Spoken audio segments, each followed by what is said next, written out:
లాంబరధరం విష్ణుం శశివర్ణం చతుర్భుజం ప్రసన్నవదనం ఛాయేత్ సర్వవిఘ్నోపశాంతయే అగజా ఆనన పద్మార్కం గజాననమహర్నిశం అనేకదంతం భక్తానాం ఏకదంతముపాస్మహే ఏకదంతముపాస్మహే. మాతృదేవో భవ. శ్రీధరయ్యం ఆస్ట్రో యూట్యూబ్ ఛానల్ వీక్షకులకి నమస్సుమాంజలి. ఇప్పుడు మనము ఆగస్టు నెల మాస ఫలితాలు, గోచార ఫలితాలు ఏ విధంగా ఉంటాయి అనేటటువంటిది విషయాన్ని తెలుసుకునే ప్రయత్నం చేద్దాం. అది సశాస్త్రీయంగా, శాస్త్రాన్ని అతిక్రమించి ఏమీ చెప్పబడదు, చెప్పను. మిమ్మల్ని ఏదో భయభ్రాంతులు చేసేసి ఏదో కష్టం వచ్చేసిందని మిమ్మల్ని భయభ్రాంతులు చేసేటటువంటి పరిస్థితి కానీ, లేదా మీరు ముట్టుకున్నదంతా బంగారం అయిపోతుంది, వెండి అయిపోతుంది, ఏదో అయిపోతుంది అని ఏమీ అతిశయోక్తులు చెప్పేటటువంటి పరిస్థితి కూడా ఏముండదండి. శాస్త్రం ఎంతవరకు చెప్పిందో అంతవరకే మనం చెప్పడం జరుగుతుంది. అలాగే దానికి తదనుగుణమైనటువంటి పరిష్కారాలు కూడా లాస్ట్లో చెప్పబడతాయి. అవి సామాన్యంగా ఒకే రకంగా ఉంటాయండి. అంటే చాలామంది చాలా దేవుళ్ళ పేరు చెప్తారు, కానీ మన మాత్రం పరిష్కారం ఒక రకంగానే ఉంటుంది. నవగ్రహాలకు సంబంధించి ఏవైతే ఉన్నాయో వాటికి సంబంధించి ఉంటుంది. ఓకే, ఇప్పుడు మనము ఆగస్టు నెల 2024 సంవత్సరం సింహరాశి వారికి గోచార ఫలితాలు ఏ విధంగా ఉంటాయనేటువంటి విషయాన్ని మనం సశాస్త్రీయంగా తెలుసుకునే ప్రయత్నం చేద్దాం. ఇందులో దీర్ఘకాలం సంచరించేటటువంటి గురుగ్రహ, శనిగ్రహ, రాహుగ్రహ, కేతు గ్రహాలు 4 కూడా అవే ఫలితాలు ఇస్తాయి. అయితే ఇక్కడ చిన్న మార్పు ఒకటి చేసుకోవాల్సి ఉంటుంది. పోయిన నెలలో జరిగినటువంటి ఒక శనిచరుని యొక్క వక్రగతి ద్వారా ఆయన మళ్ళీ అంటే శనిచరుడు అక్కడే ఉంటాడు, కానీ ఆయన చేసేటువంటి పని అంతా మకరంలో ఉన్నట్టుగా భావించుకొని చేయవలసి ఉంటుంది. అక్కడి నుంచి ప్రారంభం మనం చేసుకుందాం. ఇక త్వరగా మారేటటువంటి గ్రహాలు ఏవైతే ఉన్నాయో వాటిని గురించి మనం ఇప్పుడు తెలుసుకునేటువంటి ప్రయత్నం చేద్దాము. ఈ సింహరాశి వారికి ఈ శని దాని గురించి చెప్పేసుకుందాం. ఎందుకంటే వక్రగతి ద్వారా మళ్ళీ మకరంలోకి వచ్చారు కదా, మళ్ళీ మర్చిపోకుండా ఉండడం కోసం మొదటే చెప్పేసుకుందాం. ఆయన శనిచర గ్రహం 6లో మనకి శుభ ఫలితాలని ఈ రాశి వారికి మనకి ఆరోగ్యం అంతా బాగుంటుంది. సో 6లో ఆయన ప్రవేశించడం ద్వారా దీన్ని మంచి అనుకూలమైనటువంటి ఫలితాలే శనీశ్వరుడు వల్ల వస్తూ ఉంటాయి. 6వ స్థానాధిపతి 6వ స్థానంలో ఉన్నట్టుగా మనం భావించుకున్నట్టయితే, అలాగే దాన్ని మన రోగ రుణ బాధలన్నింటి నుంచి కూడా మనం విముక్తులయ్యేటటువంటి అవకాశం మనకి శనీశ్వరుని ద్వారా కలుగుతూ ఉంటుంది. ఇకపోతే రవి అంటే సూర్యుడు కనుక మనం తీసుకున్నట్టయితే కర్కాటకంలో, అంటే ఈ సింహరాశికి వ్యయస్థానంలో 16వ తారీఖు వరకు, తదుపరి 15 రోజులు సింహం నుంచి మళ్ళీ 11వ స్థానం నుంచి కర్కాటకం నుంచి మళ్ళీ సింహంలోనికి ప్రవేశిస్తూ ఉన్నారు. అంటే 12వ స్థానం అవుతుంది. ఆ విధంగా రవి యొక్క సంచారం కనుక మనం తీసుకున్నట్టయితే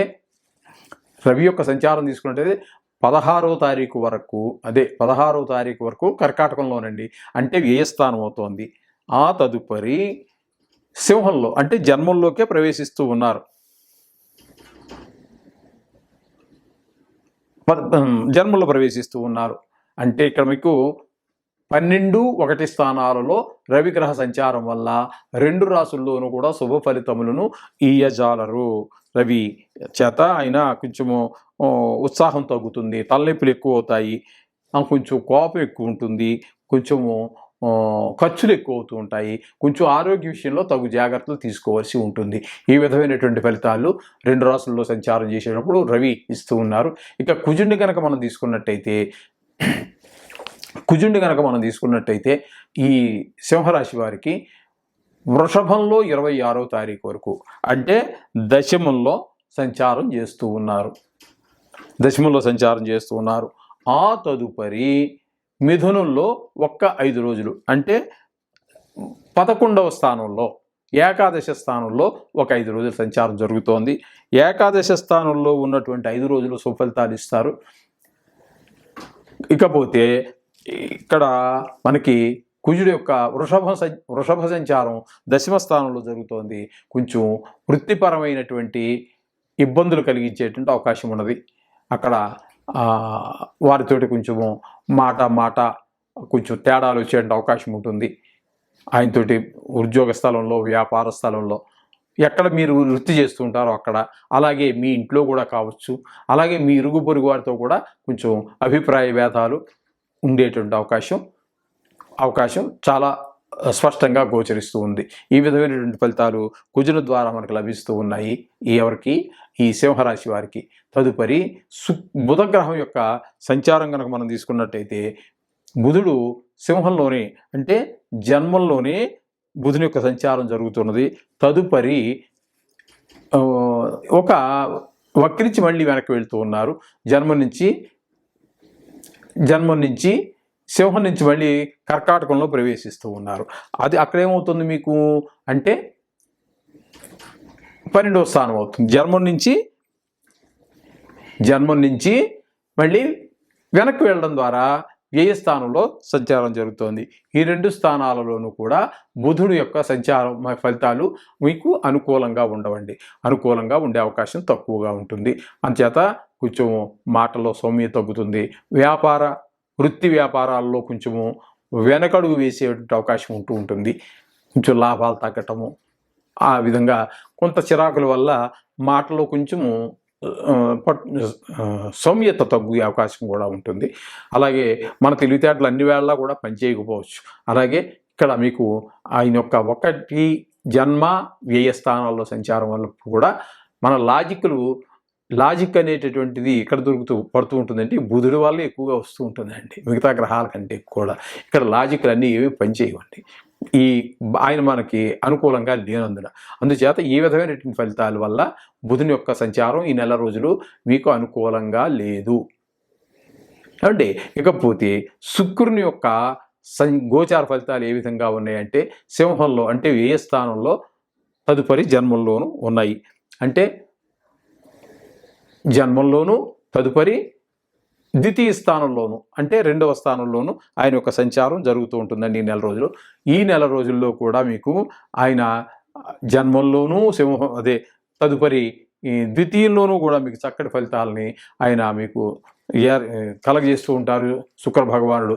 తద్వారా మీకు కుటుంబ సౌఖ్యం, భార్యాభర్తల పిల్లల యొక్క ఆప్యాయతలు, అనురాగాలు, అలాగే మీకేదైనా మీరు వాహన సౌఖ్యం, అలాగే కీర్తి, భోగాలని అనుభవించటము, అలాగే నూతన వస్త్రాలు ఏమైనా ధరించే అవకాశము, సంగీతం, నాట్యం ఇలాంటి లలిత కళల్లో ఏమైనా ప్రవేశం ఉన్నట్టయితే వాటిలో కొంత ఆదరణ పొందటము, అలాగే రాజకీయ రంగంలో ఉన్నటువంటి వారికి కూడా కొంత అనుకూలమైనటువంటి ఫలితాలు కూడా ఈ యొక్క శుక్రుడు ఈ సింహరాశి వారికి అందిస్తూ ఉన్నారండి. అంచేత ఈ విధమైనటువంటి ఫలితాలన్నీ కూడా మనము ఇప్పుడు ఈ సింహరాశి వారికి తెలుసుకున్నాము. అలాగే నవగ్రహ స్తోత్రాలు కానీ, గాయత్రి కానీ, కవచం కానీ, లేదా నవగ్రహాలకు సంబంధించి అనేక రకాలైనటువంటి పరిష్కారాలు అనేక మంది మహానుభావులు చెప్పున్నారు.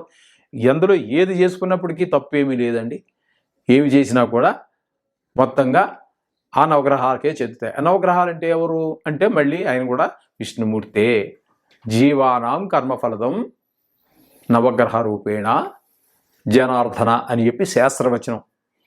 అంటే మనం చేసినటువంటి పూర్వజన్మలో చేసినటువంటి పాపపుణ్యాలు ఏవైతే ఉన్నాయో అవన్నీ కూడా మనకి నవగ్రహ రూపాల్లో ఉండి మనకి ఫలదం వాటి యొక్క ఫలితాలు మంచి చేసిన ఫలితం, మంచి ఫలితం అయితే మంచి ఫలితం, చెడ్డ చేస్తే చెడ్డ ఫలితాన్ని ఇచ్చేవాడు సాక్షాత్తు ఆ నారాయణుడే ఈ నవగ్రహ రూపాలలో మనకి అందిస్తూ ఉన్నారని చెప్పేసి మనకు శాస్త్రవచనం. అందుచేత మీకు ఏది నోటికి వస్తే అది, లేకపోతే కొత్తగా నేర్చుకోవాల్సి వస్తే నేర్చుకోండి.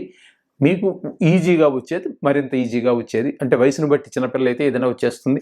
వయసును బట్టి ఇప్పుడు 60 ఏళ్ళు వాడండి, ఏదో చాలా భరించలేని బాధలు పడుతున్నాడు, మరి ఏం చేస్తాడు? ఏది సులువుగా వస్తుందో అది నేర్చుకోండి, చెయ్యండి. మొత్తం మీద ఆ నవగ్రహాలకు సంబంధించి ఎదురు చేసుకోండి. అంత శుభం భూయాత్.